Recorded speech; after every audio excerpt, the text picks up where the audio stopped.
मंजूषा कलाकार मनोज पंडित द्वारा उकेरी गई 51,000 बांस। विदेशों में भी इस बार दिखेगी सूप व डाला पर मंजूषा कलाकृति। भागलपुर के अंग जनपद की धरोहर व लोक कला मंजूषा पूरे विश्व में बहुत तेजी से अपनी पहचान बनाती जा रही है। ये लोक कला बेहुला बिसहरी चांदो सौदागर पर आधारित है। भागलपुर के मंजूषा कलाकार मनोज पंडित और उनके परिवार के सदस्यों के द्वारा इस बार महापर्व छठ पर 51,000 कच्चे बांध के और डाला पर मंजूषा कलाकृति का निर्माण किया गया है। ये अपने देशों के कई राज्यों के अलावा विदेशों में भी इस बार मनोज पंडित की बनाई सूप और डाला पर मंजूषा कलाकृति दिखेगी। मंजूषा गुरु के नाम से जाने जाने वाले मनोज पंडित के निर्देशन में उनके परिवारों द्वारा 51,000 कच्चे हरे बांस के सूप व डाला पर अंग क्षेत्र की लोक कला संस्कृति की कलाकृति को उकेरने का काम किया गया है। ये सूप अपने देश के कई राज्यों के कई राजनेता, IAS, IPS अधिकारियों के घर भेजा गया है। साथ ही 108 सूपों को मंजूषा की कलाकृति देकर विदेशों में भी भेजा गया है। हम यूं कह सकते हैं कि इस बार प्रकृति, एकता व आस्था के पर्व छठ पर्व पर विदेशों में भी सूपों के जरिए मनोज पंडित द्वारा बनाई गई मंजूषा कला की छटा बिखरेगी। सूप पर सूर्य, स्वास्थ्य, कोम के अलावे मंजूषा के कई तरह के कलाकृतियों को बनाया गया है। साथ ही बॉर्डर को 3 रंगों में सजाया गया है। इन 3 रंगों में हरा, गुलाबी, पीला है। तीनों रंगों से सूप व डाला का आकर्षण काफी बढ़ गया है। सूप पर बने मंजूषा की पेंटिंग की कलाकारी लोगों का दिल जीत रही है। मंजूषा को लेकर मनोज पंडित ने क्या कहा, जानते हैं। वहीं मंजूषा कला प्रशिक्षक मनोज पंडित ने बताया कि मंजूषा कला हमारे पूर्वज भी करते आए हैं और मेरे परिवार के लोगों में मेरी माँ, सभी भाई बहन, पत्नी, बच्चे भी इस कला में बढ़ चढ़कर हिस्सा लेते हैं। हम लोग छठ पर्व पर सूप, डाला, दीपक, कलश पर मंजूषा विगत कई वर्षों से बनाते आ रहे हैं। खुशी की बात यह है कि अब बांस आर्ट का भी भारत सरकार ने शिल्प की कारीगरी में शामिल कर लिया है। अब कमजोर वर्ग के लोगों का भी व्यवसाय फलेगा, फूल सकेगा। साथ ही मनोज पंडित ने यह भी बताया कि इस बार बड़ी संख्या में लोग मंजूषा पेंटिंग से सजे सूप की ओर आकर्षित हो रहे हैं।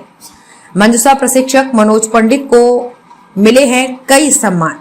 मंजूषा प्रशिक्षक मनोज पंडित को कई सम्मान से सम्मानित किया जा चुका है। मंजूषा के लिए उन्हें जिला, राज्य व भारत सरकार के द्वारा कई विशिष्ट सम्मानों से भी सम्मानित किया गया है। वो और उनका पूरा परिवार मंजूषा कला के लिए मानो अपना जान न्यौछावर कर दिए हैं। पूरे भारत वर्ष में उनके हजारों शिष्य हैं जो मंजूषा लोक कला को बढ़ाने में आगे लगे हुए हैं। आस्था का लोक पर्व छठ महापर्व।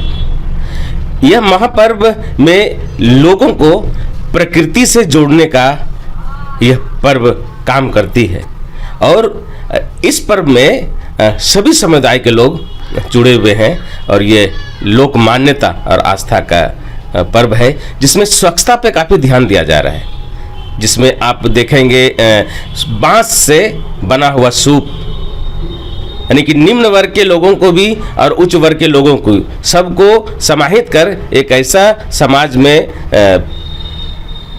धारणा तैयार किया गया है ऐसे हमारे ऋषि मुनि द्वारा कि सभी एक साथ मिलकर आस्था का पर्व मनाए। इसमें आम की लकड़ी, तो आप नारियल, विभिन्न प्रकार के फल, तो ये हमें प्रकृति से मिलता है और प्रकृति से जोड़ने का हमें मौका मिलता है। अभी आप क्या कर रहे हैं? अभी सूप पे, जो बांस से बना हुआ सूप पे मंजूषा बना रहे हैं और ये इस वर्ग के लोग जो सूप बनाते हैं इसको, और खास करके सूप को, डलिया को बम्बू शिल्प में नहीं जोड़ा गया था, लेकिन सरकार के माध्यम से इस वर्ग के काम करने वाले लोग को शिल्प से जोड़ा गया।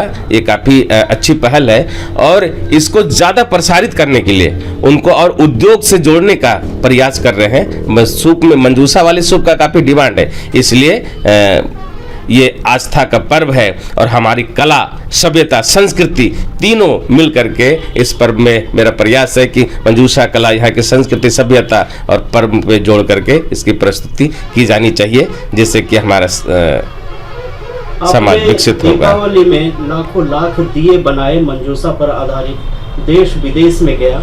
सूप के माध्यम से कहाँ इसे प्रचार प्रसार में भेजना चाह रहे हैं? सूप में जैसे कि हमारे मंजूषा देश नहीं विदेशों में भी इसकी डिमांड है, इसकी मांग हो रही है। तो हम ये चाहते हैं कि मंजूसा सूप हमारे भारतवर्ष के साथ जैसे छठ पर्व विदेशों में मनाया जाता है